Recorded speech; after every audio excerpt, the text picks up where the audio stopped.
বহু বছর আগের কথা। কৃষ্ণপুর নামের একটি ছোট্ট গ্রাম। সেই গ্রামে রোহিত তার স্ত্রী ও মেয়েকে নিয়ে থাকতো। রোহিতের স্ত্রীর নাম ছিল বিমলা এবং মেয়ের নাম ছিল ঋতু। রোহিত ছিল বাসের হেল্পার। সে হেল্পারি করেই যা টাকা পেত সেটাই দিয়ে সংসার চালাতো। এমনই একদিন, কই গো, কোথায় তুমি? এদিকে একটু এসো তো।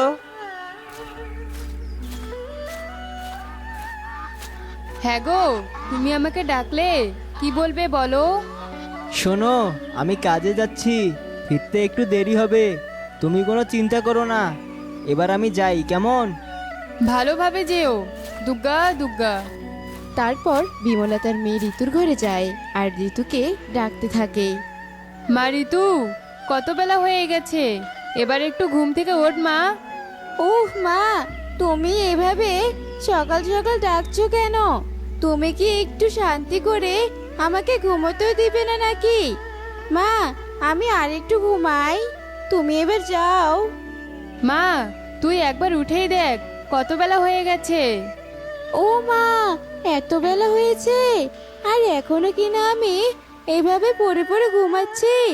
মা, আমার খুব ক্ষুধা পেয়েছে, চলো এবার আমাকে খেতে দিবে।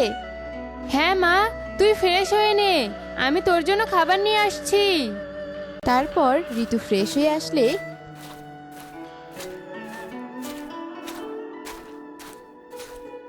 বিমলা ঋতুকে খেতে দেয়। মা, তুমিও ভাত নিয়ে নাও, আজ একসাথে দুজনে খাবো। তারপর ঋতুর কথা শুনে বিমলাও ভাত নিয়ে নেয় এবং দুজনে একসাথে বসে খাবার খায়। খাবার খেতে খেতে ঋতু বলতে থাকে, মা, তুমি কি আজকে এই তরকারিগুলো জাদু করে রান্না করেছো নাকি? এই তরকারিগুলো আজকে খুব মজা হয়েছে। তুই এসব কি বলছিস মা? তরকারি আবার জাদু করেও রান্না করা যায়? না মা, তরকারিগুলো আজকে খুব মজা হয়েছে, তাই আর কি বলছিলাম। মা, খেতে বসে এত কথা বলতে নেই, এবার চুপচাপ করে তাড়াতাড়ি খেয়ে নে। তারপর বিমলা ও ঋতু খাওয়া শেষ করে। দিন পেরিয়ে সন্ধ্যা হয়। রোহিত বাড়িতে ফিরে আসে। বউ, আমার খুব শরীরটা ক্লান্ত লাগছে। সারাদিন তো অনেক পরিশ্রম করেছো, শরীরটা ক্লান্ত হওয়ারই কথা, এবার একটু বিশ্রাম করো। তারপর বিমলার কথা শুনে রোহিত ঘরে গিয়ে বিশ্রাম করতে থাকে। কিছুক্ষণ পর বিমলা রোহিতকে বলে, ওগো, তোমার শরীরটা এখন কেমন লাগছে? আমার শরীরটা এখন একটু সুস্থ লাগছে, অনেক রাত হয়েছে, এবার ঘুমিয়ে পড়ো।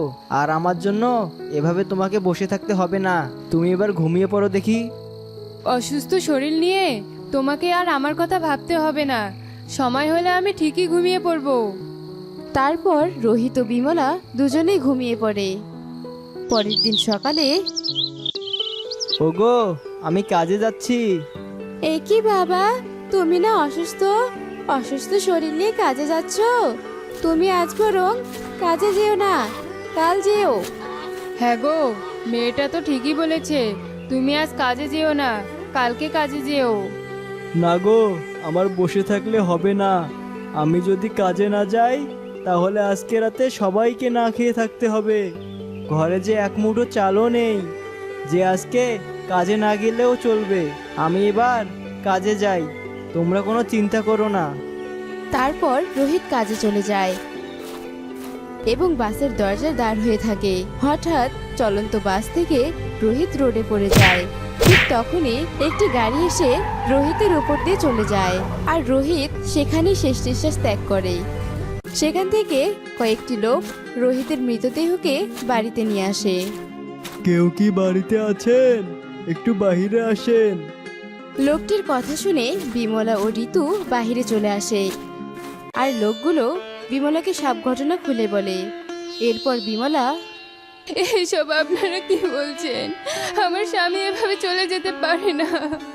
ওগো, তুমি এভাবে চলে যাবে আমরা কখনো ভাবতে পারিনি। বাবা, তুমি আমাদের ছেড়ে এভাবে চলে যেতে পারলে বাবা? তোমাকে ছেড়ে আমরা কি নিয়ে বাঁচবো বাবা? তুমি আমাদের এভাবে একা করে চলে গেলে বাবা। ভাবি, আপনি আর দয়া করে কাঁদবেন না। এবার রোহিত ভাইয়ের মৃতদেহের সৎকার করতে হবে। আপনারা তাই করুন, এবার আমার স্বামীর মৃতদেহে সৎকার করান। তারপর কয়েকটি লোক মিলে এবং বিমলা ও ঋতুসহ রোহিতকে নদীর ঘাটে নিয়ে যায় এবং রোহিতের মৃতদেহের সৎকার করায়। তারপর বিমলা ও ঋতু বাড়িতে চলে আসে। বেশ কয়েকদিন কেটে যায়। মা, এভাবে আর কতদিন কষ্ট করে থাকবো? বাবার জমানো টাকাগুলো তো সব প্রায় শেষ হয়ে আসছে। এখন আমরা কি দিয়ে চলবো? মা, কি আর করবো বল, আমাদের তো কোনো জমিও নেই। তোর বাবা তো দিন এনে দিন খেয়েই আমাদের সংসার চালাতো। ভগবান তো আছেন, ঠিকই আমাদের মুখের দিকে তাকাবেন, কিছু না কিছু ব্যবস্থা হবেই। মা, আমার আর বাড়িতে ভালো লাগছে না, আমি একটু ফুল বাগানে যাই। এরপর ঋতু ফুল বাগানে যায় আর ক্ষুধার জ্বালায় কান্না করতে থাকে।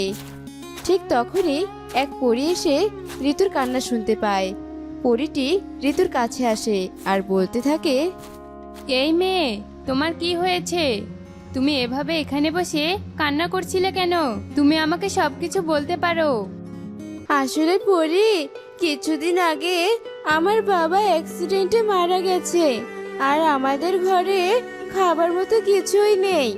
আমি আজ সারাদিন না খেয়ে আছি, তাই আমি ক্ষুধার জ্বালা সহ্য করতে না পেরে এখানে এসে কান্না করছিলাম। তুমি কোনো চিন্তা করো না, পরীদের কাজই হলো মানুষের সমস্যা সমাধান করা। আমি তোমাকে একটা আম গাছ দিচ্ছি।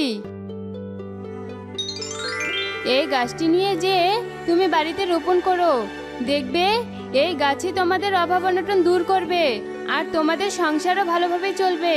তাহলে এবার আমি যাই। তারপর পরী সেখান থেকে চলে যায়। পরী যে বলল এই আম গাছটি দিয়ে আমাদের সংসারের অভাব দূর হবে, আম গাছ দিয়ে আবার সংসার চলে নাকি? যাই দেখি, বাড়িতে গিয়ে আম গাছটা উঠোনে রোপণ করব। তারপর ঋতু আম গাছটি নিয়ে বাড়িতে যায় এবং তার মাকে ডাকতে থাকে, মা, ও মা, কোথায় গেলে? একটু বাহিরে এসো দেখি। ঋতুর ডাক শুনে বিমলা ঋতুর কাছে আসে। একই মা, তোর হাতে আম গাছ, এই আম গাছটি তুই কোথায় পেলি? মা, আমি বাগানে বসে কান্না করছিলাম আর সেখানে একটি পরী এসে আমাকে এই আম গাছটি দিয়ে বলল এই আম গাছটা নাকি আমাদের সংসার চালাবে। মা, তুমিই বলো, আম গাছ কি কখনো সংসার চালাতে পারে? কি, পরী তোকে এ কথা বলেছে? এর পিছনে নিশ্চয়ই কোনো কারণ আছে। তুই এবার আম গাছটা রোপণ কর। তারপর ঋতু বাড়ির উঠোনে আম গাছটি রোপণ করে দেয়।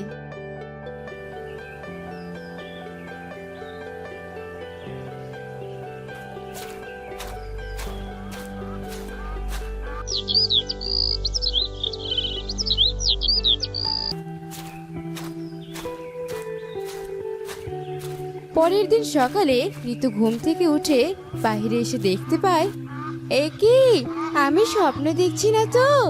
পরীর দেয়া আম গাছে স্কুল ব্যাগ ধরেছে। মা, ও মা, তুমি তাড়াতাড়ি বাইরে এসো, এই দেখো কি এলাহি কাণ্ড ঘটেছে এখানে। তারপর বিমলা বাহিরে আসে আর বলতে থাকে, কি হয়েছে মা? তুই সকাল সকাল এভাবে ডাকছিস কেন?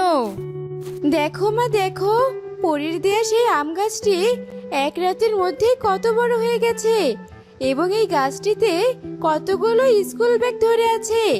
মা, পরী ঠিকই বলেছিল, এই আম গাছ দিয়ে আমাদের সংসার চলে যাবে। এই আম গাছ থেকে প্রতিদিন আমরা স্কুল ব্যাগ নিয়ে বাজারে বিক্রি করতে পারবো। হ্যাঁ মা, তুই ঠিক বলেছিস। তারপর থেকেই বিমলা আম গাছ থেকে প্রতিদিন স্কুল ব্যাগ পেরে নিয়ে বাজারে বিক্রি করত আর স্কুল ব্যাগ বিক্রি করে যা টাকা পেত তা দিয়ে বিমলাদের সংসার অনেক সুখেই চলছিল। তাদের আর কোনো দুঃখ কষ্ট থাকে না। এভাবেই পরীর দেয়া আম গাছে স্কুল ব্যাগ বিক্রি করে তারা সুখে শান্তিতে বসবাস করতে থাকে।